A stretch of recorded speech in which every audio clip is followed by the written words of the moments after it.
कैसे हो आप सब? Hope all of you are fine. आज हम करते हैं चैप्टर 9। तो देखिए चैप्टर 9 में पहले आपको कुछ बातें बताती हूँ बच्चे। मेन बात यहाँ पर क्या है हमारे पास? चैप्टर 9 है हमारे पास applications of trigonometry. Some applications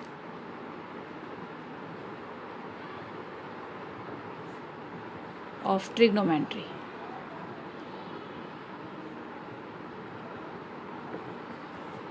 ये हमारे चैप्टर का 9 है। तो देखिए एंगल ऑफ एलिवेशन क्या होता है। सबसे पहले जो हम बता रहे हैं वो है एंगल ऑफ एलिवेशन। तो एंगल ऑफ एलिवेशन क्या होता है बच्चे? देखिए जब हम नीचे से खड़े होकर, जैसे मान लीजिए यहाँ पर कोई ऑब्जेक्ट रखा हुआ है, ठीक है, ये आपके पास यहाँ कोई ऑब्जेक्ट है, ठीक है, यहाँ से नीचे करके लाइन ऐसे आ रही है, ये ग्राउंड हो गई है हमारी, और यहाँ पर आई है हमारी, यहाँ से हम देख रहे हैं इसको। तो यहाँ से जब हम इस ऑब्जेक्ट को देख रहे हैं तो यहाँ पे ये जो एंगल बनेगा आपका, जितने डिग्री एंगल पर आप देख रहे हो, तो ये जो आपका एंगल बन रहा है, अभी फ़िलहाल मैं थीटा लिख रही हूँ, बाकी यहाँ पे 30, 60 कुछ भी हो सकता है, 45 वगैरह कुछ भी हो सकता है। तो ये जो एंगल बनता है ये होता है हमारे पास एंगल ऑफ एलिवेशन। मतलब जब हम नीचे खड़े होकर ऊपर की तरफ देख रहे होते हैं तो ये होता है हमारे पास angle of elevation. Angle of depression क्या होता है बच्चे? देखिए एंगल ऑफ डिप्रेशन, तो उसमें देखिए बच्चे कैसे है, जैसे मान लीजिए ये कोई ऑब्जेक्ट है आपके पास, यहाँ से ये आ गई नीचे ग्राउंड, तो यहाँ से देखिए अब हम क्या कर रहे हैं, अब जो है हमारा ऑब्जेक्ट ये यहाँ अब जो है हमारा ऑब्जेक्ट बच्चे, यहाँ पे ऑब्जेक्ट नहीं, ये हमारी आँख है ऑब्जेक्ट, क्योंकि हम डिप्रेशन बता रहे हैं तो डिप्रेशन नीचे की तरफ होता है, तो ये हमारा ऑब्जेक्ट है, ठीक है बच्चे। तो जब हम ऊपर यहाँ पर हम लोग खड़े हैं, ये हम खड़े हैं, तो खड़े होके जब हम नीचे देखते हैं तो ये बनता है एंगल ऑफ डिप्रेशन। लेकिन नीचे बनते हैं तो एंगल ऑफ डिप्रेशन क्या कहाँ बनेगा बच्चे?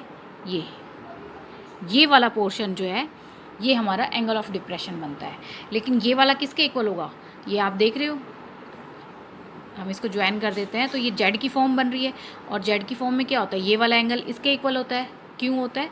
ऑल्टरनेट इंटीरियर एंगल होता है। ये कौन सा होता है? Alternate interior angle.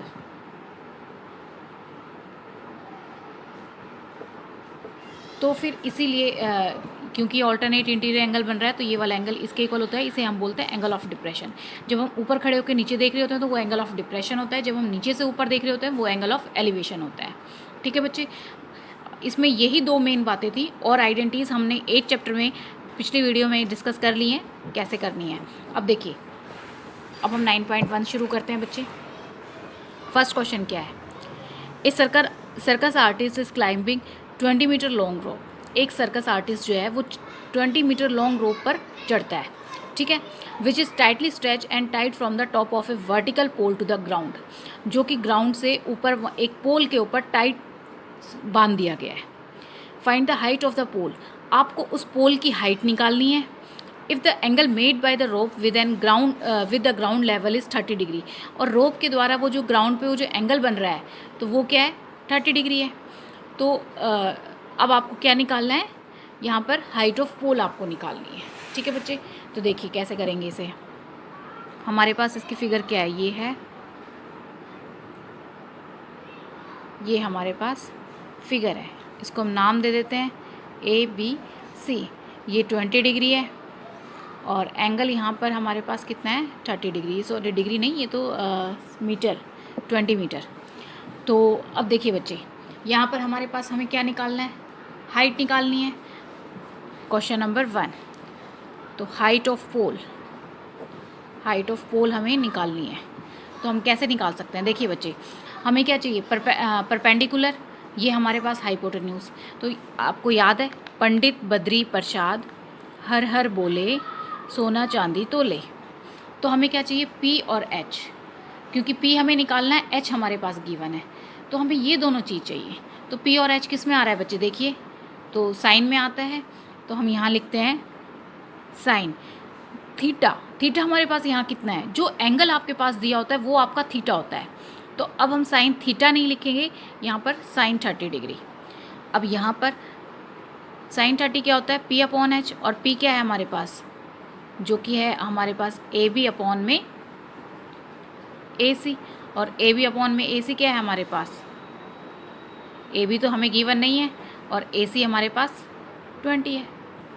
ठीक है बच्चे, ये मैंने समझाने के लिए आपको ऐसे लिख दिया, वरना तो आपको ये सब लिखने की जरूरत नहीं है, आप डायरेक्ट लिख सकते हो sine 30 is equal to A B upon में 20। अब बच्चे देखिए साइन 30 की वैल्यू क्या होती है, टेबल मैंने आपको बनाना सिखाया था, तो आप टेबल वहाँ से भी सीख सकते हो, और इसकी सिर्फ साइन की वैल्यू अगर आप याद रख लोगे तो और सबकी अपने आप आपको आ जाएगी। तो साइन 30 की वैल्यू होती है half is equal to A B upon में 20। यहाँ से हम क्या करते हैं, क्रॉस मल्टीप्लाई कर लेते हैं। तो 2 को अगर ए बी से मल्टीप्लाई करेंगे तो ट्वाइस ऑफ ए बी, 20 को अगर 1 से मल्टीप्लाई करेंगे तो 20, तो A B is equal to 20। 2 यहाँ पर मल्टीप्लाई में है, इधर आएगा तो डिवाइड में, 2 1 जा 2, 2 10 जा 20।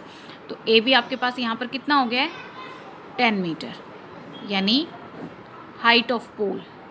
देयरफॉर हाइट ऑफ पोल आपके पास कितनी निकल गई है, वो है आपकी 10 मीटर। ठीक है बच्चे, ये आपका आंसर है। अब देखिए इसका सेकंड क्वेश्चन क्या है,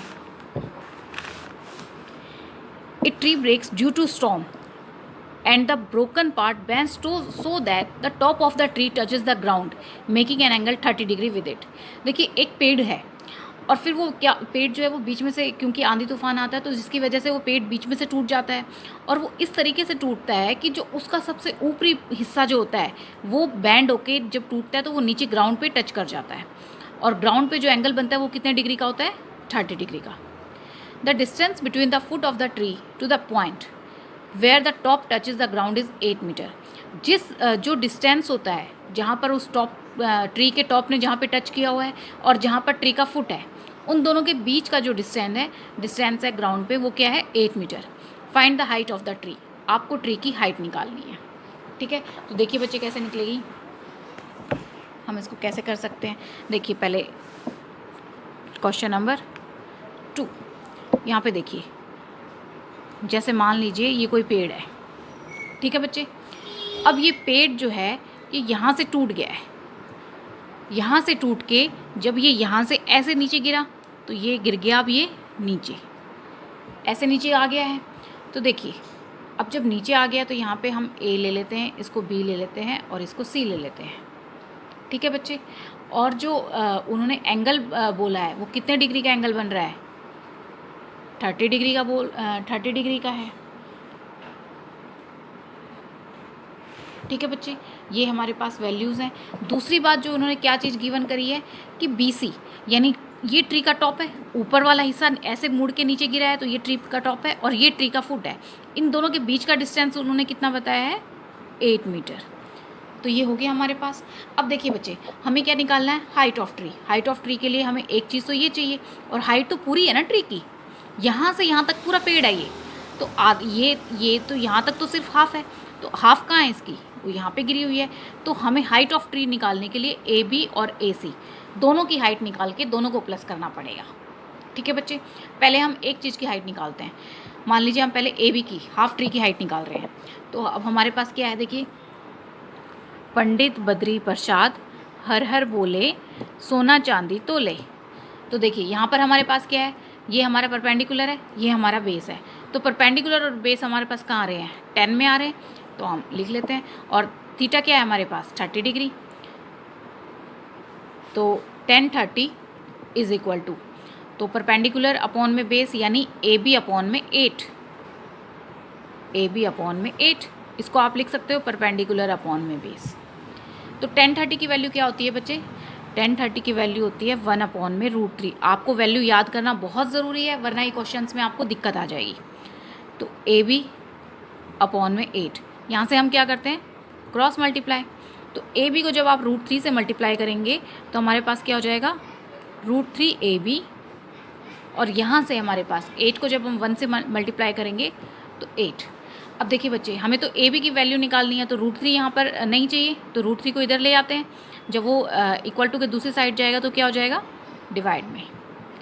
और बच्चे कभी भी अगर स्क्वायर रूट में नंबर नीचे है तो हम स्क्वायर रूट में उसको कभी भी नीचे नहीं छोड़ सकते, उसे वो कभी भी उतना आंसर नहीं होता है, हमें नीचे से स्क्वायर रूट ख़त्म करना ही होता है। और नीचे स्क्वायर रूट ख़त्म करने के लिए क्या किया जाता है, रेशनलाइज। मैंने अपनी पिछली वीडियो में बताया था बच्चे। तो हम इसको रेशनलाइज करेंगे तो √3 ऊपर √3 नीचे, दोनों तरफ से मल्टीप्लाई कर देते हैं, ऊपर से भी नीचे भी। तो अब हमारे पास क्या आ जाएगा, 8 को अगर, क्योंकि ये नंबर ये विदाउट रूट है और ये रूट वाले नंबर है, तो दोनों को जब मल्टीप्लाई करेंगे तो 8√3, क्योंकि विदाउट रूट वाले नंबर के साथ कभी भी मल्टीप्लाई नहीं होता, तो आपके पास एज इट इज़ आपको लिख देना है 8√3। देखिए बच्चे, नीचे √3 मल्टीपल में √3 हमेशा 3 बन जाता है। मैंने आपको कई बार ये आपको बातें बता रखी हैं, तो आप याद रखने के लिए ऐसे समझ लीजिए कि √3 होता है तो स्क्वायर रूट खत्म हो जाता है, सिर्फ 3 बच जाएगा आपके पास। तो यहाँ पर ये हो गया 3, ये आ गई हमारे पास ए बी की वैल्यू। ठीक है बच्चे, अब हमें किसकी चाहिए, ए बी की तो हमने निकाल ली है, हमें चाहिए अब ए सी की। तो ए सी की वैल्यू निकालने के लिए हमारे पास क्या है, देखिए हमें क्या चाहिए, ए सी और बी सी, यानी एच और बेस। तो b/h हमारे पास क्या हो जाएगा, कॉस। लेकिन हम चाहते हैं कि h ऊपर आए, तो उसमें सेक कर सकते हो आप बच्चे, किसी तरीके से कर सकते हो इसको। आप डायरेक्ट सेक लेके भी कर सकते हो और कॉस लेके भी कर सकते हो। ठीक है, मैं डायरेक्ट सेक लेकर कर रही हूँ ताकि तुम्हें सीधी सी बात समझ में आए। कॉस से निकालेंगे तो थोड़ा सा इसको ऊपर नीचे करना पड़ेगा, और कोई दिक्कत नहीं है उसमें भी, आप कॉस से भी कर सकते हो। ठीक है बच्चे, तो देखिए अब हम, तो वहाँ पे क्या है, सेक 30 किसके इक्वल होगा, तो ए बी, यहाँ पे क्या है हमारे पास, सेक 30 होगा हमारे पास ए सी अपॉन में बी सी। ये हो जाएगा ए सी अपॉन में बी सी, यानी क्या है, एच अपॉन में बेस। ठीक है बच्चे, ए सी तो हमें पता नहीं है, ए सी तो हमें निकालना पड़ेगा। और जो सेक 30 है उसकी वैल्यू क्या होती है हमारे पास, तो 2 अपॉन में √3। ए सी हमें गिवन नहीं है तो वो निकालना है, तो वो एज इट इज़ ए सी। और बी सी हमारे पास क्या है, वो 8 इन्होंने दे रखा है। यहाँ से क्रॉस मल्टीप्लाई कर लेते हैं, तो क्रॉस मल्टीप्लाई करेंगे तो हमारे पास क्या आएगा, √3 ए सी, और 8 को 2 से मल्टीप्लाई करेंगे, 2 मल्टीप्लाई में 8, तो ए सी इज़ इक्वल टू, क्योंकि √3 यहाँ पर मल्टीप्लाई में है तो मुझे सिर्फ ए सी की वैल्यू चाहिए, तो इसको इक्वल टू के दूसरी तरफ ले जाते हैं, 8 2 जा 16, और ये √3 नीचे। देखिए बच्चे, फिर नीचे √3 में आ गया है, तो मैंने अभी भी बोला रूट में नीचे नहीं आना चाहिए, तो इसको ख़त्म करने के लिए क्या करेंगे, हम वापस से रेशनलाइज। तो 16 को जब आप √3 से मल्टीप्लाई करोगे तो आपके पास आ जाएगा 16 √3, और नीचे क्या आ जाएगा, √3 मल्टीप्लाई √3, तो 3। तो ये आपके पास ए सी की वैल्यू आ गई है। अब देखिए हमें क्या निकालना था, हाइट ऑफ ट्री, तो हम लिखते हैं height of tree. Height of tree हमारे पास क्या था बच्चे, मैंने आपको पहले ही बताया था, वो टूट के गिरा है। टूट के गिरा है तो जो ए बी है वो भी आपकी हाइट होगी, और ए सी जो टेढ़ा गिर के है पेड़, तो वो भी आपको, दोनों प्लस करके आपको हाइट निकालनी पड़ेगी।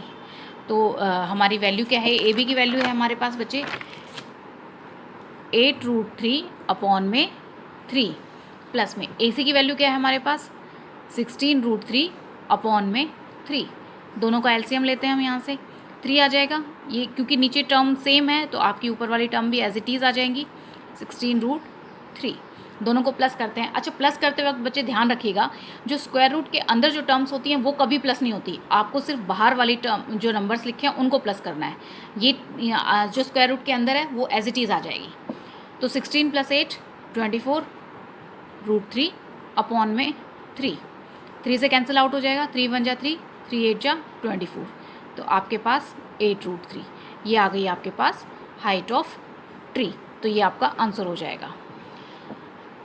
अगर मेरी वीडियो आपको पसंद आई हो तो इसे लाइक करें, शेयर करें, सब्सक्राइब करें और बेल आइकन प्रेस करना ना भूलें।